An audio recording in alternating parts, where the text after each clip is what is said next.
Assalamualaikum warahmatullahi wabarakatuh. Kami daripada kumpulan 7 akan membentangkan tentang penjajahan minda terhadap gaya dan fashion berpakaian dalam kalangan pelajar.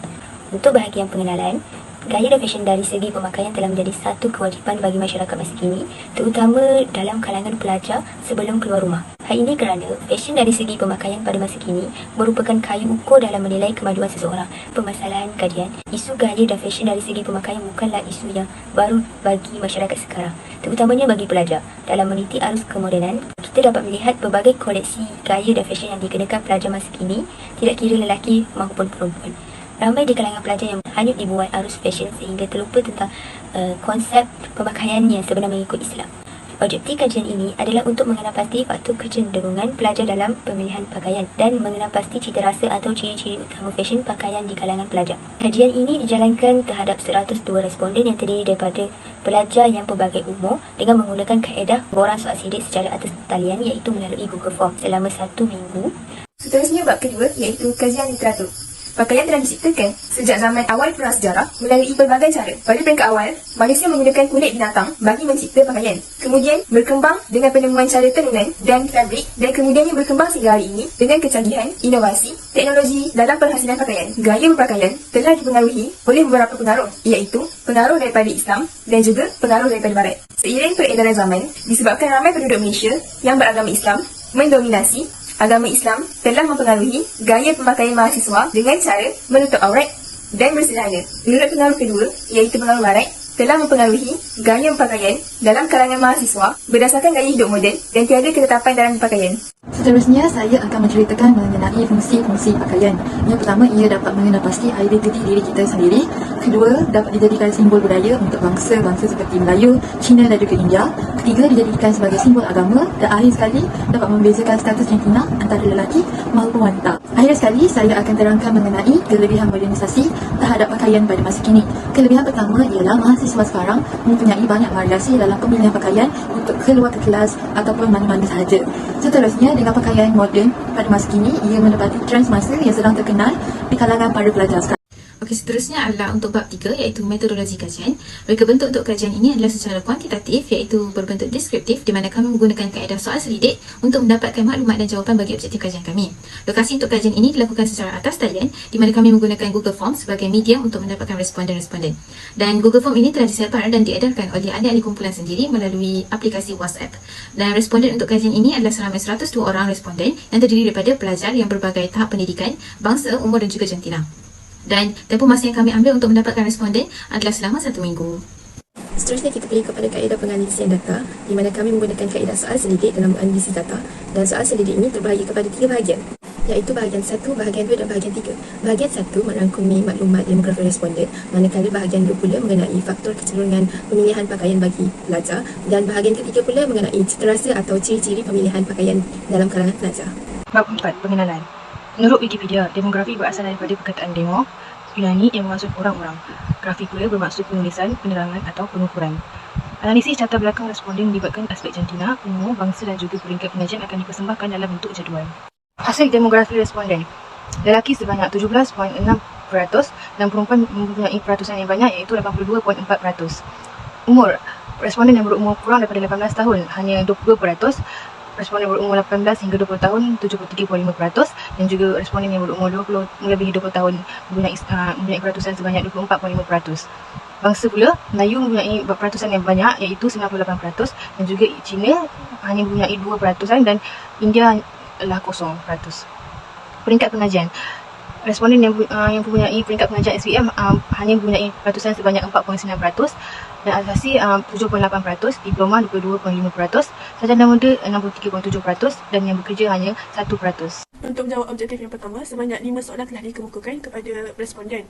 Berdasarkan jadual, seramai 47 orang responden berjumlah 16.8% memilih untuk menggayakan style pakaian mengikut trend terkini. Manakala terdapat 62 pelajar bersamaan dengan 22.1% yang lebih mementingkan pendapatan dan kemampuan sendiri. Hal ini adalah kerana kebanyakan pelajar tidak mempunyai alam yang tetap. Selain itu, faktor keselesaan juga menjadi faktor utama yang mempengaruhi pemilihan style pemakaian dalam kalangan pelajar. Kerana faktor ini telah dipilih oleh 91 orang responden. Akhir sekali, terdapat 80 orang pelajar bersamaan dengan 28.6% yang memilih pakaian yang menutup aurat. Soalan 2 pula bertanyakan tentang waktu pelajar mengenakan gaya dan fashion. Majoriti daripada responden sebanyak 92 orang dan pencecah 46.9% memilih untuk keluar bersama rakan sebagai waktu untuk menggayakan fashion. Selain itu, para pelajar juga lebih gemar mengenakan fashion ketika pergi ke kelas. Dan 68 orang responden bersamaan dengan 34.7% juga bersetuju dengan kenyataan tersebut.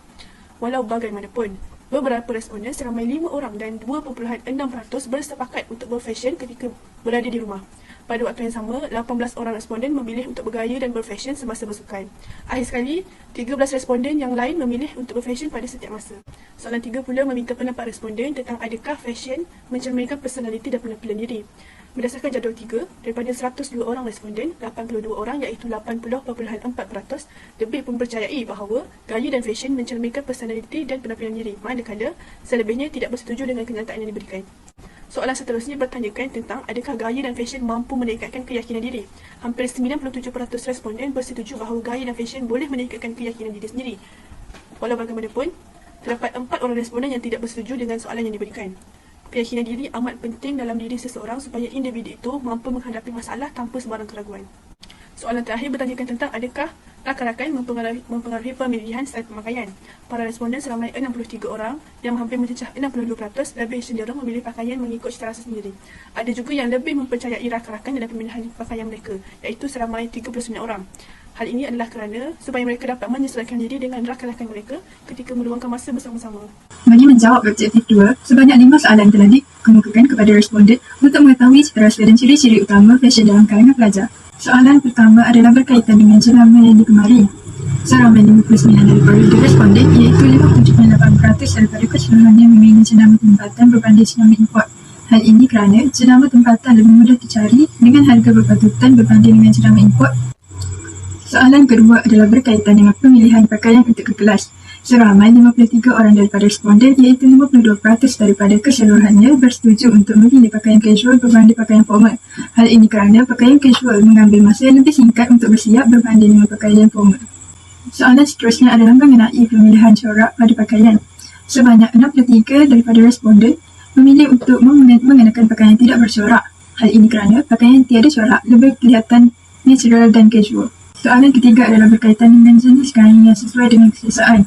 Responden diberikan lebih dari bagi menjawab soalan ini. Jadi, ramai daripada mereka memilih kain yang jenis kapas dan cotton sebagai pilihan mereka.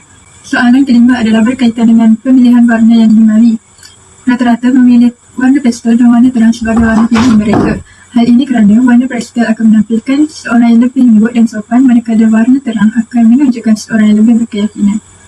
Implikasi. Imej universiti akan tercalar, masyarakat akan memandang serong kerana membiarkan pelajar mereka memakai pakaian yang kurang sopan. Cadangan pula, ibu bapa perlu memantau cara pemakaian anak-anak. Ibu bapa perlu menegur anak mereka jika pemakaian mereka tidak sopan. Seterusnya, media massa juga memainkan peranan yang penting, iaitu mereka boleh menyiarkan iklan tentang etika pakaian yang sopan dan menutup aurat. Selain itu, pihak-pihak tertentu juga boleh mengadakan promosi besar-besaran dengan mempromosikan baju fashion terkini yang menutup aurat. Selain itu juga, pihak pelajar universiti boleh mengadakan kempen pemakaian yang menutup aurat di dalam kalangan pelajar. Bab 5. Perbincangan dan rumusan. Perbincangan persoalan kajian pertama iaitu mengenal pasti faktor kecenderungan pelajar dalam pemilihan pakaian. Hasil analisis dalam bab 4 mendapati bahawa majoriti responden bersetuju keselesaan menjadi faktor utama yang mempengaruhi pemilihan style pakaian dalam kalangan pelajar. Hal ini supaya pelajar boleh bergerak dengan lebih pantas dan selesa. Perbincangan persoalan kajian yang kedua pula iaitu mengenal pasti cita rasa atau ciri-ciri utama fashion pakaian di kalangan pelajar. Hasil kajian mendapati majoriti responden lebih menggemari pakaian hasil jenama tempatan, pemakaian casual ketika sesi pembelajaran dan juga meminati corak kosong pada pakaian yang dikenakan. Responden juga lebih memilih warna pastel dan kapas sebagai jenis kain yang digemari. Berdasarkan kajian yang telah dijalankan, kami dapat merumuskan bahawa gaya dan fashion berpakaian memberi kesan yang positif kepada pelajar dari segi menunjukkan keterampilan diri serta meningkatkan keyakinan diri pelajar. Namun begitu, para pelajar juga hendaklah berpakaian sopan dan tidak mencolok mata walaupun berfashion kerana para pelajar juga membawa imej institusi pendidikan mereka masing-masing. Di dalam kajian ini juga ada menyatakan peranan beberapa pihak dalam memastikan para pelajar memilih pakaian yang berfashion, tetapi sopan dan memahami sensitiviti agama seperti ibu bapa, media massa, masyarakat dan sebagainya. Oleh itu, semua pihak perlulah berganding bahu dalam mendidik pelajar yang kebanyakannya terdiri daripada remaja agar memilih pakaian yang sopan, selesa dan bersesuaian dengan kemampuan diri di samping mengikuti arus semasa supaya dapat melahirkan generasi yang berketerampilan, yakin dan mempunyai identiti diri. Itu sahaja daripada saya. Sekian, terima kasih.